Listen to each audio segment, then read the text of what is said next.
Las 4:32 de la tarde, la historia de la radio, 80 años de historia de la radio en Navarra. En el Palacio de Condestable podemos ver desde ayer y en los próximos días tendremos la oportunidad de disfrutar de la historia del medio de comunicación por excelencia. En esa exposición de la cadena SER hemos estado y se lo mostramos en el siguiente vídeo. Mucho ha llovido desde que en el año 1933 Radio Navarra se empezara a dejar oír en aparatos como este. Este viejo micrófono de pie del año 33 es el primero que se utilizó en la entonces Radio Navarra, el mismo que en 1936 utilizó este hombre, el general Mola, para declarar desde los estudios de la calle Mayor de Pamplona el estado de guerra tras el golpe de Estado. Como acreditan estas placas originales, Radio Navarra pasaría en 1937 a llamarse Radio Requeté. Eran tiempos de magnetófonos y micros gigantes, de grabadoras que pesaban un mundo. En 1963, Radio Requeté se asociaría con la SER para convertirse en 1984 en Radio Pamplona Cadena SER. Toda la vida Navarra ha sonado en sus micrófonos. En Navarra pues se produjo el motor número 4 millones, un motor de gasolina de 1000. Una cosa os vamos a decir, seguimos vivos, nos vais a seguir viendo a la hora de la compra, a la hora del café, en cualquier actividad. Y también las historias de la calle. Este es el teléfono rojo del oyente. Se encontraba en el estudio central de Radio Requeté, con el que atendieron durante años las llamadas de ciudadanos para participar en directo. Y como no, la música. A partir de 1966, Joaquín Luqui comenzó su andadura en esta emisora. No falta casi nada, el San Fermín. También desde siempre han contado las fiestas. En 1989 comenzaron a retransmitir los encierros, por ello los Sanfermines están más que presentes en esta muestra, con elementos como esta corona, la original del rey europeo de finales del siglo XIX. El deporte también ha sido seña de identidad de Radio Pamplona. La Pinarello de Indurain y su maillot de Banesto acreditan aquellas tardes de gesta, contadas como nadie desde la radio. También lucen trofeos de Portland y Osasuna. Y lo que no puede faltar, los anunciantes, 80 años de historia de la publicidad con jingles que son ya parte de nuestra vida.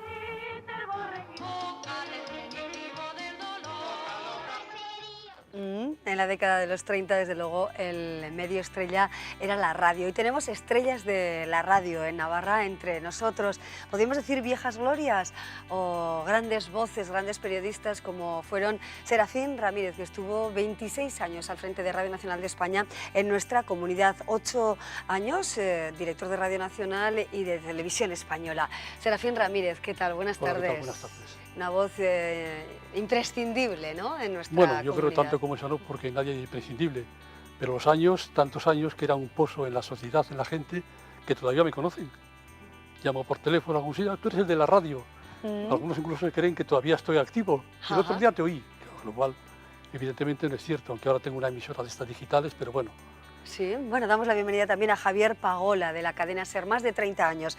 Trabajó en la cadena SER el periodista Javier Pagola, también otra de las voces impresionantes de nuestra comunidad. Cuando algunas empezamos a trabajar, teníamos como referencia, entre otros periodistas, a Serafín y a Javier. ¿Qué tal, Javier? ¿Cómo estás? Buenas tardes. Pues muy bien, Amaya, muy feliz de que todavía alguien nos recuerde, pero bueno, estoy en otros mundos que siempre son el mismo mundo, y la comunicación me ha acompañado desde que nací. Así que, pues sigamos, esta tarde sigamos aquí, porque me importas tú y me importa Navarra y la gente que nos escucha. Así es. Marisa Lacabe, a Marisa, bueno, pues la escuchamos todos los días en Onda Cero, en el magazine matinal. Marisa, ¿qué tal estás? Muy buenas tardes. Y hoy algunos Pues en de la ustedes tele le un van a poco poner extraña. la cara, ¿eh? Eso es. A Marisa, Sí, ¿qué tal es ese estás? momento de decepción que digo yo siempre. Pero el de ponernos la cara a los que habitualmente hablamos por la radio, ¿no? Pero bueno, encantada. ¿Cómo es tu experiencia, así a grandes rasgos, en la radio, Marisa? Pues muy buena. Tampoco voy a decir lo contrario. Tenemos días buenos, días malos, días regulares, pero en general yo creo que son muchos más los buenos que los malos, ¿no? Todavía con el gusanillo ese antes de entrar cada día en el programa, y espero que sigamos manteniéndolo, ¿no? Porque al fin y al cabo creo que es un poco el que nos pone las pilas todos los días, ¿no? Y el que además hace que nos olvidemos de todos los problemas que tenemos fuera, ¿no? De nuestro micrófono y de nuestro choco, que digo yo, ahí metiditos en nuestro estudio, ¿no? Así es, bueno, con Marisa Lacabe tuve la oportunidad de trabajar y también muchos años, más de 15 con Maite Moro. Maite Moro también es una voz indiscutible, ¿no? De la radiodifusión en nuestra comunidad, siempre en la cadena COPE y más de 20 años, ¿no? ¿Qué tal, Maite, compañera? Hola, buenas tardes. ¿Cómo estás? Pues sí, hemos sido compañeras, 15 años has dicho, más de 20 llevo ya en esa emisora. Siempre he sido fiel, he sido muy fiel a la COPE, porque también tengo que reconocer que la COPE me ha dado mucho a mí y creo que yo también le estoy dando a ella, ¿eh? Así que encantada también de trabajar en este mundo de la radio. ¿Y por qué siempre la radio, Maite? Bueno, yo, si he de ser sincera, cuando decidí estudiar la carrera de periodismo, mi meta era trabajar en la radio y yo lo he contado más de una vez. Yo me compré un radiocassette de los que había entonces pequeñitos, ¿no? De los que bueno, luego llevé cuando empecé a trabajar, era lo que se utilizaba. Pues antes de empezar a estudiar la carrera, y yo cogía el periódico y me grababa, leía las noticias y grababa. Entonces mi ilusión era trabajar en la radio, nunca jamás en la televisión, por supuesto, y en un periódico, bueno, tampoco lo tenía muy claro, ¿no? Quizá, bueno, a lo mejor sí, pero no, mi ilusión era la radio, ya digo, yo me grababa y escuchaba lo que leía del periódico, ¿no? Yo quería trabajar en la radio y tuve la gran suerte de conseguirlo, y ahí estoy. Bueno, Serafín Ramírez, los primeros pasos de la radio, ¿no? ¿Qué recuerdos de esos primeros pasos, del mensaje informativo, incluso también de cómo ha ido evolucionando, de las técnicas que se utilizaban? Ha evolucionado todo, porque Totalmente. yo he estado 50 años en la radio, de los cuales 26, como has dicho, he estado de directivo en Radio Televisión Española, pero yo empecé en la radio en Tudela, montando una emisora, técnicamente, porque yo en principio era técnico de radio. Luego derivé al periodismo, en fin, con los años y otro tipo de circunstancias, pero yo empecé con una radio de aficionado en Tudela y de allí pasé a la emisora entonces Radio Tudela, estamos hablando del año 1959. ¿Y cómo se hacía la radio entonces, hace 50 años? Pues como ahora, pero mucha más radio local. Técnicamente era muy distinta, porque no había nada digital, eran discos de aquellos de piedra o de pizarra, y con lo cual era todo directo, no había grabadores, no se podía grabar, había magnetofonos de aquellos de hilo, no había sistemas ni para guardar grabaciones, ni para grabar, todo era directo, con lo cual eso te hacía también tener una experiencia y una seguridad impresionante. Exacto, que luego realmente es una escuela, ¿no? de periodismo la radio. De hecho, entonces había escuelas, es el medio por excelencia también para los de radio, profesionales. entonces, lo que eran las emisoras de Radio Juventud, en Navarra no había, pero había en Logroño, en Zaragoza, era Radio Juventud D, y eran radioescuelas donde la gente, porque entonces yo recuerdo, el periodismo en los 59 todavía no estaba aquí, la Universidad de Navarra con periodismo, y la gente hacía la radio, aprendía a hacer radio en las escuelas de radio, que había muchas en España. Javier, los primeros inicios, tus primeros compases en la radio, las primeras impresiones y esos primeros programas, ¿cómo fueron? Bueno, yo soy un periodista de cuchara, es decir, soy periodista, pero no soy técnico licenciado en Ciencias de la Información. En aquel tiempo yo era maestro, la SER hizo una convocatoria abierta que buscaba locutores, locutores. Entonces nos presentamos una serie de personas, nos hicieron una serie de pruebas. Yo me acuerdo que competí con 17 y era el año 69 y debí ser el menos malo o el que mejor supo vender lo que tenía, ¿no? Y luego empecé inmediatamente a hacer entrevistas, pero inmediatamente. Y cuando empecé a hacer entrevistas, pues evidentemente no sabía, estaba muerto de miedo. Y la primera que me tocó hacer fue a Chicho Gordillo, un showman que vino a inaugurar el Guacamayo, la primera sala de fiestas que fue una revolución, ¿verdad? El año 69, el año 69, en aquellos Sanfermines. Bueno, entonces le hice una entrevista preciosa, él me hizo las preguntas, las respuestas, y cuando terminé y fui a reproducirla, vi que no había grabado nada y ya el personaje se había ido. O sea que ese fue mi comienzo. Buen comienzo, ¿no? Estupendo. Y luego me imagino que tu jefe no estaría demasiado contento, claro. Busqué lo que hubiera, porque entonces no había, en el verano no pasaba nada en Pamplona y tenías que inventarte entrevistas diarias. Una, por ejemplo, a un señor que iba a pescar cangrejos y aquello era apasionante. Pensar qué podías convertir en actualidad porque no, la radio también hay que decirlo, estaba amordazada por el sistema. Si quieres ya contaré alguna anécdota de eso. Claro que sí. Pero esos fueron mis comienzos. No era fácil trabajar con libertad, por tanto. Había que ir ganando terreno y lo fuimos consiguiendo poco a poco. Nosotros solos no, nosotros y muchos más, pero Exacto. nosotros también. Bueno, Marisa, ¿cómo llega a la radio, cómo evoluciona y cómo la ve en el futuro, Marisa Lacabe? Pues yo al revés que Maite, yo quería escribir, yo hice ciencias de la información en este caso porque me gustaba escribir y por cosas que uno no sabe muy bien por qué, bueno, pues echas solicitudes para hacer prácticas en 1000 sitios y al final aparecieron las prácticas en Antena 3, que ya no existe, Tafalla, y allá que me fui, claro. La primera sorpresa fue ver que hablaban sin papeles en la mesa, Sí. sin nada. Yo decía, bueno, pero ¿esto cómo puede ser? ¿Cómo se puede hablar sin tener nada escrito? ¿Qué es esto? Esto no es lo que a mí me han enseñado y tal. Pero bueno, pues emisoras muy pequeñas en las que además te toca hacer de todo, ¿no? Hasta pues, leer esquelas, entrevistas de lo más surrealistas también durante el verano y demás. Y luego pues volví el verano siguiente, pasé a Pamplona, que ahí coincidimos tú y yo. Sí. Y después pasé por la musical Radio 80, que algunos os acordaréis, y si los que están, los más jóvenes desde luego no. Radio 80, Radio Serie 80 Oro, Serie ¿no? Oro, que se convirtió en M80 después, y después Antena 3 Pamplona, que duró poquito, se cerró al año de empezar. Hubo un parón ahí y luego pues, aterricé en Onda Cero y ahí me quedé desde el 2000. Sí. ¿Tu momento más complicado, más comprometido, así como la entrevista que nos ha comentado Javier Pagola? Pues no sé ¿Cuál si ha tengo sido, alguno María? así. Marisa.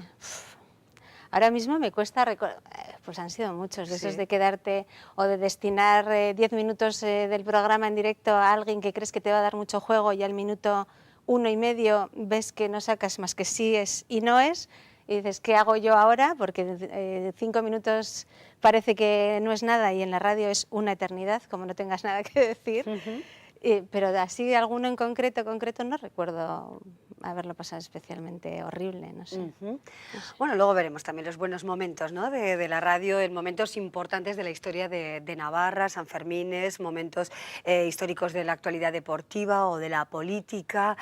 Maite Moro, si hubiera que hacer ahora mismo un libro de tu trayectoria en la radio, de la trayectoria de la radio en Navarra, ¿con qué titulares te quedarías? Titulares de actualidad, dices, de la actualidad que hemos vivido en estos años. O por momentos me lo pones complicado, difícil, A ver, ahora sí. Momentos recordar... intensos, ¿no? A la hora de contarlo en la radio, especialmente, ¿no? Yo, por ejemplo, los encierros, la transmisión de los encierros son momentos muy tensos. Yo he vivido momentos muy tensos, yo lo he pasado muy mal. A mí me tiemblan las piernas en algún... Bueno, ahora últimamente no, porque estoy en el estudio, pero cuando estaba en la costa de Santo Domingo, yo lo he pasado mal. O sea, me ha temblado las piernas y me he puesto nerviosa. O sea, me lo he pasado muy mal. Luego, también momentos muy difíciles y muy duros, asistir a funerales de víctimas de ETA, por ejemplo, ¿no? Recuerdo en el ayuntamiento cuando asesinaron a 2 guardias civiles, no recuerdo cómo fue, si fue una tanqueta o fue de un disparo, no lo recuerdo en este momento. El vivir eso, contarlo desde fuera, como bueno, pues cuando llegan los féretros al zaguán del ayuntamiento, esos momentos son muy difíciles, ¿no? Los atentados terroristas yo creo que han sido lo más duro que a mí me ha tocado y supongo que a los demás también. Es muy duro contar Desde eso, luego. es muy duro. La participación de los oyentes, ¿cómo era antes? ¿Cómo es ahora? ¿Realmente vemos a los oyentes tan involucrados ahora, ¿no? Como cuando estabais en activo, Serafín? ¿Cómo era esa unión, ¿no? Esa simbiosis entre el presentador, locutor, entre el periodista y el oyente? Bueno, hubo una temporada al principio de la radio que esa comunicación no existía, no había concursos radiofónicos, el teléfono estaba muy limitado, no como ahora, pero enseguida yo creo que fue a los años ya 75 cuando empezaron los programas, que era una forma de saltarse la censura que decía Javier, que el oyente participara y dijera lo que quería. Ahí se escudaba la radio, en este caso la nuestra que era oficial, a lo que opinaban los oyentes, y más si era en directo, de vez en cuando salía algo que seguramente no hubiera procedido o no lo hubieran permitido, pero fue la primera apertura que hubo en la radio, yo creo que un poco en la sociedad, los oyentes en directo a través de la radio. Eso fue un cambio muy importante. Y luego llegaron las profesionales de los concursos. De esas Claro, hay, bueno, participaban en todas las emisoras para ganar premios, etcétera, pero bueno, y tenían el truco de cómo cogerle el teléfono. Marcaban 9, antes eran 6 números, me parece, 5, sí. antes del prefijo, Sí. y dejaban el último para cuando veían que colgaba el anterior. Le daban ese número y salían antena. Tenían estos trucos estas profesionales que dice Maite. Curioso, ¿no? Bueno, la música cuando empezó la radio prácticamente inundaba la programación. Ahora la música ya no es tan importante en la radio Sí, de la pero- que estamos hablando principalmente. es una ¿no? pena, Al margen es una de pena la- que no lo pero es sea. entonces musical. Hay que tener en cuenta, Amaya, que la radio local era de 15 y 20 horas al día. Sí, sí. Yo la radio que hacía, incluso aquí ya cuando me hicieron director, teníamos unas 15 horas al día. Rellenar 15 horas hablando, Es complicado. había que poner mucha música. Lo que ocurre que, bueno, la música era muy aceptada por los oyentes, la televisión todavía no estaba tan propagada como ahora, y entonces había que llenar las horas con música, zarzuelas, discos dedicados, había entonces. Sí. Y una cosa muy curiosa eran las esquelas.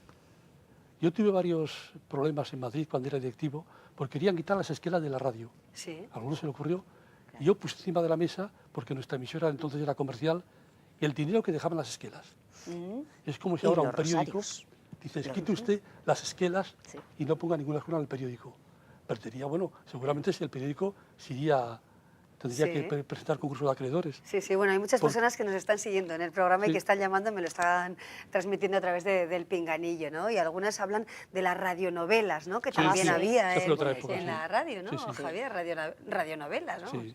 El año 69, julio del 69, se estaban emitiendo en la cadena SER 6 radionovelas por la tarde, que venían pregrabadas y todas tenían su audiencia, pero la hora estelar era a las 7 de la tarde, en que era la radionovela de don Guillermo Sautier Casaseca, en que aparecían las grandísimas figuras de la Sociedad Española de Radiodifusión.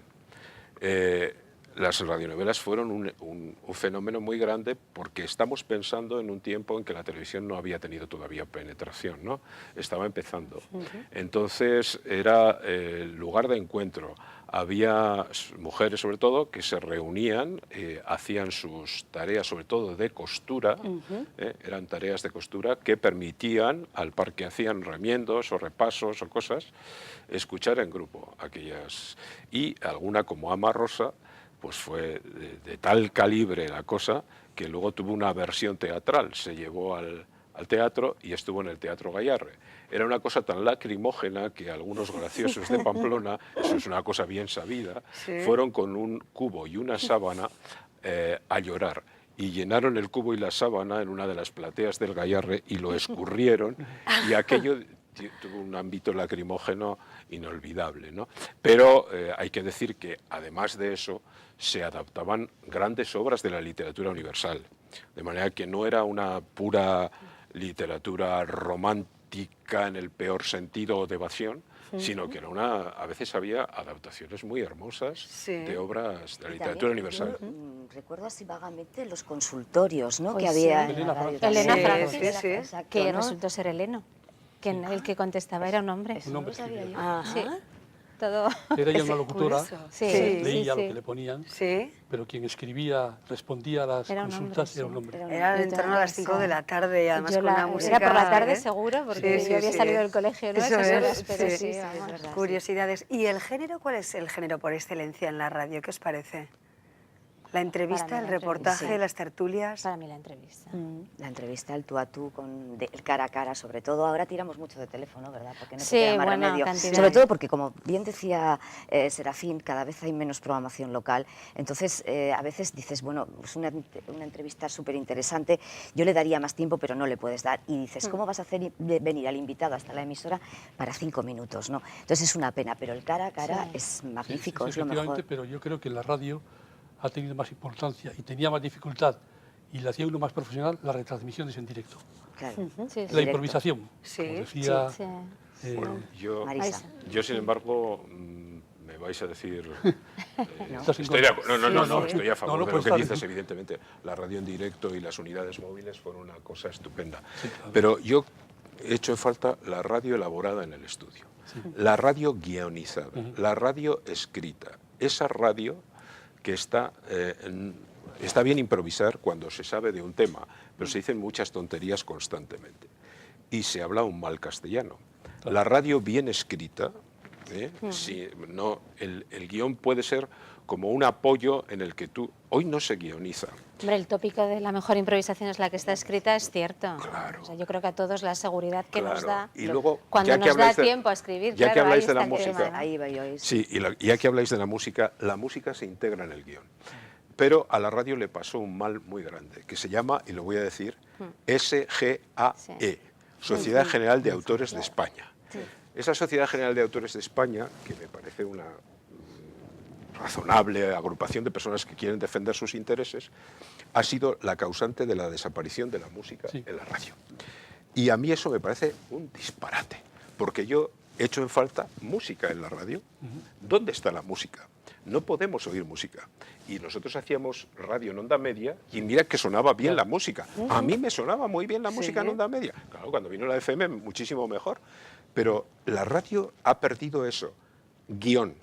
Y en el guión cabe, como dice Maite, y estoy también de acuerdo con ella, la entrevista. Yo hablo de transmisiones en directo, que evidentemente no puedes guionizar. Pero hablando de la música y Sociedad de Autores, yo recuerdo que querían controlar tanto lo que se emitía por las emisoras que enviaban un empleado de esta empresa, de esta sociedad, y estaba todo el día en la emisora tomando nota de lo que se ponía, del disco que se emitía, el autor, el intérprete, Un control exhaustivo, las ¿no? sintonías, todo lo que sonaba música en la radio, allí estaba en el control y Pero tomaba nota. A mí me reventaba que tomaban nota, por ejemplo, de la música latinoamericana. ¿Cuánta has programado tú, música latinoamericana, en la Voz de Navarra? ¿Te acuerdas? ¿Cuánto le gusta a la gente? Bueno, pues a mí también, y hacía programas de música latinoamericana. Sí. Entonces, la Sociedad de Autores estaba allí y le llegaba al autor latinoamericano, a veces difunto, algo, o al autor africano. ¿Para quién era ese? Pero eso pasa ahora también, según dicen. Bueno, podríamos pasar toda la tarde con estas voces maravillosas y tantas anécdotas. Bueno, algún divertimento, algún momento de error garrafal, de esos terribles meteduras de pata que uno no quiere recordar, ahora las tenemos que recordar. Venga, Maite, cuéntanos alguna. No, porque siempre cuento la misma y no la voy a Sí, volver pero a es que es contar. muy buena, No, Maite, cuenta. Lo siento, Amaya, no, Tú ya te la sabes, tengo muchas, pero en este momento no me vienen a la Sí, cabeza. te vienen a lo la digo cabeza, pero no las sinceramente. quieres contar, ¿de No, acuerdo? Marisa Lacabe, cuéntame Yo meter alguna. patas anda. meto muchas, tampoco. Ayer la última que dije el rincón de las perlas y dije de las piernas, así que creo que el viernes, que es cuando hacemos una recopilación de meteduras de pata o de perlas de la semana, creo que voy a salir. Que esa es una de las mejores secciones, Con ¿no? las piernas. ¿Eh? Lo pasamos bien. Marisa. Sí, en general lo pasamos muy bien. Exacto. Tenemos bastante suerte. Bueno, buen ambiente, sin duda alguna, en la radio, a pesar de que supone muchos nervios salir en directo y sobre todo, bueno, pues preparar un programa con ciencia, como plantea Javier Pagola, guionizado, y también, por supuesto, lanzarse al vacío en directo con un acontecimiento en el que el riguroso directo se impone, ¿no? Y ahí, si sale bien, y si no, pues queda el directo. Siempre sale, No se puede ¿no? repetir. Siempre sale. Siempre sale digo porque hay mal, recursos. Ahora, por ejemplo, te voy a contar una cosa, ya que estáis diciendo, bueno, José Ramón de la Morena, que fue un excelentísimo deportivo, ¿verdad? Que cambió de... pero estaba en la SER. Le tocó a un retransmisor deportivo retransmitir en directo la visita del Papa. Y entonces estaban en un acto en alguna gran avenida de Madrid y dijo: en estos momentos el sacerdote toma el incensario, hizo así, e incinera a la muchedumbre. Y luego terminó la retransmisión diciendo, no sabía muy bien en qué términos se movía. Y de aquí nos vamos a la catedral donde se va a celebrar un festival de tendencia religiosa para los aficionados a la cristiandad. Todo eso para decir que va a haber un acto religioso, simplemente, ¿no? Pero claro, no sabía el pobre hombre y no se puede improvisar de aquello que no sabes, ¿no? Impresionante. Bueno, se dedicó a deportes, que eso ya nos daría para otro programa, ¿verdad? Las diferentes secciones en la radio. Serafín Ramírez, un placer compartir Muchas contigo gracias por este invitarme, tiempo. encantado. Gracias, Javier Pagola, un placer Igualmente. también. Marisa Lacabe, Gracias. gracias. Seguimos mañana y Maite Moro, también te escuchamos mañana. Gracias. Gracias a todos, compañeros y compañeras. Bueno, las historias de la radio, historia que, como saben, contiene la exposición que ha organizado la cadena SER con motivo de su 80 aniversario y que la podemos ver en el Palacio del Condestable en Pamplona.